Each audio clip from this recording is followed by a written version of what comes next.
महाराष्ट्र नवनिर्माण सेना पक्षाची मान्यता रद्द करण्यासंदर्भात उत्तर भारतीय विकास सेनेचे अध्यक्ष सुनील शुक्ला यांनी सुप्रीम कोर्टामध्ये याचिका दाखल केली आहे। त्यानंतर आक्रमक झालेल्या मनसे नेते महेंद्र भानुशाली यांनी शुक्लाला यांना तंबी दिलेली आहे। या संदर्भातील एक कॉल रेकॉर्डिंग व्हायरल झाली असून त्या दोघांच्या संभाषणामध्ये शुक्लानं डीएन नगरचे पोलीस श्रीकांत यांनाही जोडले। या कॉल रेकॉर्डिंगची पुष्टी लोकशाही मराठी करत नाही। हॅलो, सुनील शुक्ला, महेंद्र भानुशाली। अरे बोल ना भाई, काय फोन कट करतोय? आपण बोलू ना, चर्चा करू ना। कशाला हे उत्तर भारतीय आणि मराठी माणसांमध्ये वाद घालायचा प्रयत्न करतोयस? हा यार, तू चांदिवलीमध्ये इलेक्शन लढला, 300 मतं होते आणि तू उत्तर भारतीयांचा मसिहा सांगतो स्वतःला। काय करणार ते बोल। अरे ते तू, अरे बघ, वेळ आली तर तेही करणार। ठार मारणार। अरे मी काय म्हणतोय, तू स्वतः बोलतोय ठार मारणार, तू स्वतः बोलतोय मारणार। अरे मी काय म्हणतोय, जशी वेळ तसं काम होणार। श्रीकांत साहेब ऐका जा, आप विटनेस है इसमें अभी।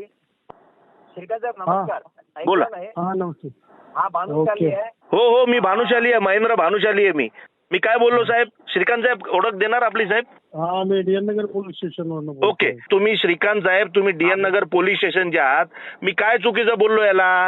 हा श्रीकांत साहेब, मी आपल्याला विटनेस बनवणार आहे ह्या सुप्रीम कोर्टामध्ये आणि याचं नाव आणि नंबर पण टाकणार आहे। टाक ना। जेणेकरून तुमचं स्टेटमेंट पण आलं पाहिजे। तू ऐक जरा, मी गुजराती आहे पण मला राज ठाकरे साहेब समजतात, समजलं ना? ते मराठी माणसांसाठी बोलतात, ते हिंदुत्वासाठी बोलतात। श्रीकांत जी, इनके विरुद्ध मैं एफआईआर कर रहा हूँ। करो ना। अरे मी काय म्हणतोय, जा ना, कर ना। ते महेंद्र भानुशाली हे फोन लाईन वरून जोडलेले आहेत। महेंद्रजी, माझा आवाज आपल्यापर्यंत पोहोचतोय? हो, येतोय जी। आता आपण कॉल रेकॉर्डिंग ऐकलेले आहे, आपला आवाज यामध्ये आहे। आपण या ठिकाणी हो। शुक्ला यांना तंबी दिलेली आहे या कॉल रेकॉर्डिंग मध्ये। हो, नेमकी आपली काय मागणी आहे? आपण नेमकं त्यांना काय सांगण्याचा प्रयत्न करत होता? ना त्याच्याकडे काय मागणी करण्यासारख्या त्याची काय लायकी नाहीये। मी फक्त त्याला हे समज देण्यासाठी फोन केलं होतं की तो स्वतःला हिरो बनवण्यासाठी ते उत्तर भारतीयांचा मसिहा बनवायचा प्रयत्न करतोय स्वतःला, की मी उत्तर भारतीयांचा मसिहा आहे। पहिला तर सांगतो, चांदिवली विधानसभेमध्ये निवडणूक लढला, 300 मतं आलेत। आता मराठी माणसांसाठी जो पक्ष लढतोय, जो हिंदुत्वासाठी जो पक्ष लढतोय, ते त्याची मान्यता रद्द करण्यासाठी सन्माननीय राजसाहेबांच्या विरोधात सुप्रीम कोर्टात जातोय। आता ह्याला माहित नाही की तू चुका करतोयस आणि इथं उत्तर भारतीय समाजाला तू अडचणीत टाकतोयस। कारण तू ज्या पद्धतीने वागतोयस, तू ज्या पद्धतीने बोलतोयस, त्याच्यामुळे मराठी माणूस तापतोय ना। उगाच तू त्यांना ते कुणाला, मला सांगा, कधी चालत फिरत मराठी माणसाने सांगितलं का, ए तुला मराठी येते का, घे जमाट, असं कधी करत नाही। ज्या माणसांनी मराठी भाषेचा अपमान केलेला आहे, मराठी गई तेल लगाने, मराठी नहीं आती है तो ज्या नहीं बोलूंगा जो करने का कर लो, अशा माणसांच्या विरोधात मराठी माणूस आक्रोश मध्ये येतो। आणि तो चुकीच्या पद्धतीने एक राजसाहेब हिंदू विरोधी आहेत, राजसाहेब हे आहेत म्हणून त्याला समजवण्यासाठी फोन केला होता की स्वतःला फेमस करण्यासाठी तू इतर समाजामध्ये तू प्रॉब्लेम करू नको ना। कारण मी गुजराती आहे, ठीक आहे, मला समजतात की राजसाहेब ठाकरे यांची भूमिका काय आहे। राजसाहेब ठाकरे मराठी माणसांसाठी ठाम भूमिका मांडतात। महाराष्ट्रात एकच नेता आहे जो मराठी माणसांसाठी लढतोय। हिंदुत्वाचा प्रश्न असेल तर सन्माननीय राजसाहेब पहिले उभे राहतात। जेव्हा जेव्हा हिंदूंवर अत्याचार झाला या महाराष्ट्रामध्ये, राजसाहेब पहिले उभे राहिले। आता त्यांची छबी खराब करण्यासाठी तो काहीही याचिका मांडतोय आणि काहीही बोलतोय। म्हणून त्याला समज देण्यासाठी मी त्याला एक फोन केलं आणि तो वारंवार फोन कट करत होता। मग शेवटी काय, त्यांनी एक डीएन नगरच्या पोलिसांना कॉन्फरन्स मध्ये घेतला होता, ते नंतर मला कळालं। पण काय, मला काय फरक पडत नाही, मला सत्य परिस्थिती मांडायची होती आणि ती मी मांडली। जी। आता त्यांनी, मला असं वाटतं की डीएन नगरचे पोलीस यांना कॉन्फरन्स मध्ये घेऊन तक्रार सुद्धा केलेली आहे, तक्रार करणार असल्याची सुद्धा आता या ठिकाणी माहिती मिळते आहे। नाही ठीक आहे ना, तक्रार करायची तो त्याच्या विषय आहे, कोर्टाचे दरवाजे उघडे आहेत। पण मला असं सांगायचं आहे की मुंबई पोलिसांनी पण अशा लोकांना एवढं सहकार्य करायचं नाही। तुम्ही कुणाच्या कॉन्फरन्स मध्ये थांबतात, कारण आम्ही मुंबई पोलीसची रिस्पेक्ट करतो। जर आपण कॉन्फरन्स मध्ये होता तर मला सांगितलं पाहिजे मी कॉन्फरन्स मध्ये आहे। परंतु ठीक आहे, ते साहेबांनी जे केलं ते मला त्यांच्याविषयी काय बोलायचं नाहीये। पण त्याला काय करायचंय ना, ते त्याला कोणी थांबवणार नाही। पण त्याला मी एवढी तुमच्या माध्यमातून सांगतोय की तू ज्या पद्धतीने मराठी माणसांना चुकीच्या मार्गावर म्हणजे खोटं सिद्ध करायचा प्रयत्न करतो कोर्टामध्ये जाऊन की मराठी माणूस अत्याचार करतायत, असं कुठंच नाहीये. आज उत्तर भारतीय लोक, काल मी एक उत्तर भारतीयांचा कार्यक्रम मध्ये गेलो होतो, माझे मित्र आहे, त्यांची मुलीचा वाढदिवस होता. कमीत कमी 200 उत्तर भारतीय होते. सगळे सांगतात की हा सुनील शुक्ला फक्त स्टंट करण्यासाठी करतोय. आता तुम्ही विचार करा, त्याचे समाजाचे लोक त्याला सहकार्य करत नाही आणि तो सुप्रीम कोर्टमध्ये जातोय आणि काही बोलतोय राजसाहेबांबद्दल. तर आज त्याला मी फक्त फोन केलाय, कुठं हातामध्ये आला तर त्याला कानाखाली आवाज काढण्यामध्ये आम्ही पाठी राहणार नाही. जी, आपण म्हणताय की ते समोर आल्यानंतर त्यांना आपण मारणार आहात किंवा मारहाण केली जाईल. शुक्ला, आता आपण पाहतोय सुनील शुक्ला यांच्या विरोधामध्ये मनसैनिक आक्रमक झालेत. मनसेची मान्यता रद्द करण्याच्या याचिकेनंतर मनसैनिक आक्रमक झालेत. आपण आक्रमक पाहायला मिळत आहेत.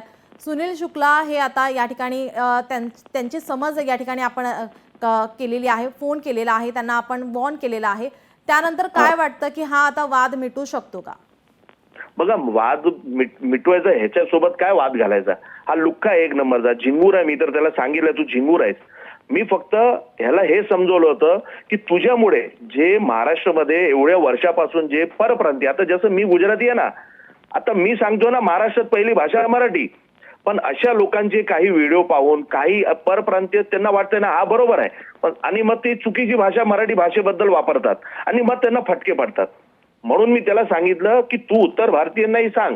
आता तो कशी मराठी बोलतो तुम्ही बघा, तुमच्या बरोबर बोलताना मराठीत बोलतो, पण काही उत्तर भारतीय लोक मग ते मराठी काही भाड में, मराठी काही तेल लगाने, मग अशा लोकांना तर फटके पडणार ना. का चालत फिरत तर मराठी माणूस कुणाला मारत नाही ना की भाई तेरे को मराठी नहीं आती मार खा, तेरे को ये नहीं आती मार खा, तुम उत्तर भारतीय ऐसे मार खा, असं नाही होत महाराष्ट्रामध्ये. पण आता कुठेतरी तुमचा हा कॉल रेकॉर्डिंग व्हायरल झाल्यानंतर आता कुठेतरी पुन्हा एकदा मराठी आणि अमराठी हा वाद उफळण्याची शक्यता आहे, आणखीन आंदोलन होण्याची शक्यता आहे.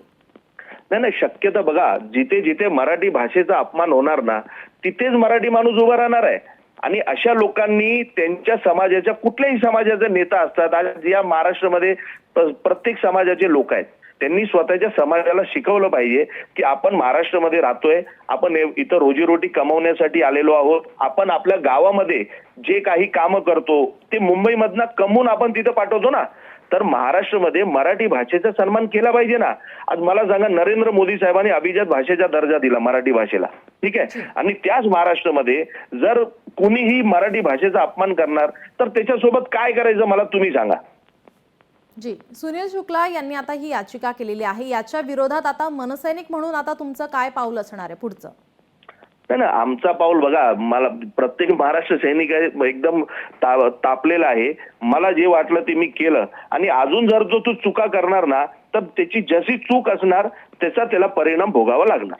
आपण जर पाहिलं तर महाराष्ट्रामध्ये फक्त मराठीच नाही तर अमराठी असतील, इतर हिंदी भाषिक असतील, ते सुद्धा या ठिकाणी राहत असतात. मात्र आता या कॉल रेकॉर्डिंगमुळे कुठेतरी आणखीन वाद उफळण्याची शक्यता आहे. नाही, वाद बघा, माझी ह्या रेकॉर्डिंग मध्ये मी स्पष्ट सांगितलंय की तुझ्यामुळे इतर भाषिकांमध्ये वाद होणार, अडचणीत येत आहे ना.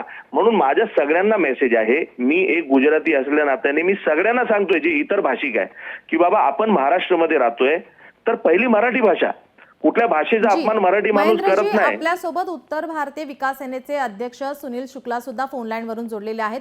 सुनीलजी, माझा आवाज आपल्यापर्यंत पोहोचतोय? हा, बोला ना. भानुशाली आणि आपलं कॉल रेकॉर्डिंग आता समोर आल्यानंतर मराठी आणि अमराठी हा वाद पुन्हा एकदा उफाळण्याची, पुन्हा एकदा यामध्ये वाढ होण्याची आता शक्यता वर्तवण्यात येते. कॉल रेकॉर्डिंग मी कोणाशी बोललो नाही. काय तुम्ही हे डमी लोकांना बसवता? कोण बीजेपीचा आहे का? बोलला ना तुझी बीजेपीचा आहे का? तुला मनसेचे नेते आहेत महेंद्र भानुशाली आपल्यासोबत.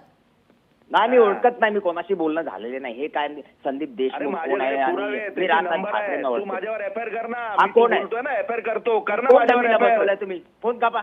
आपण जेव्हा अरे तू डमी आहेस, अरे तो नाही बोलणार, त्याची फाटलेली आहे. त्याला महाराष्ट्र नवनिर्माण सेना कळाले, त्याचे कार्यकर्ता समजले, त्यांनी मराठी माणूस काय ना या महाराष्ट्रामध्ये ते त्याला समजलंय, म्हणून आता तो काही बोलणार नाही, फोन कट करणार तो. जी महेंद्रजी, धन्यवाद आपण दिलेल्या या प्रतिक्रियेसाठी. या कॉल रेकॉर्डची मात्र पुष्टी लोकशाही मराठी करत नाही. मनसेच्या महेंद्र भानुशालींनी शुक्ला यांना फोन केला होता. भानुशाली आणि शुक्लाचं कॉल रेकॉर्डिंग व्हायरल झालेलं आहे. त्यानंतर आपण त्यांच्याशी दोघांशी संवाद साधण्याचा प्रयत्न केलेला आहे. त्यांच्या प्रतिक्रिया आपण जाणून घेतलेल्या आहेत. मात्र या ठिकाणी शुक्ला यांनी काहीही बोलण्यास या ठिकाणी तयारी दर्शवलेली नाही.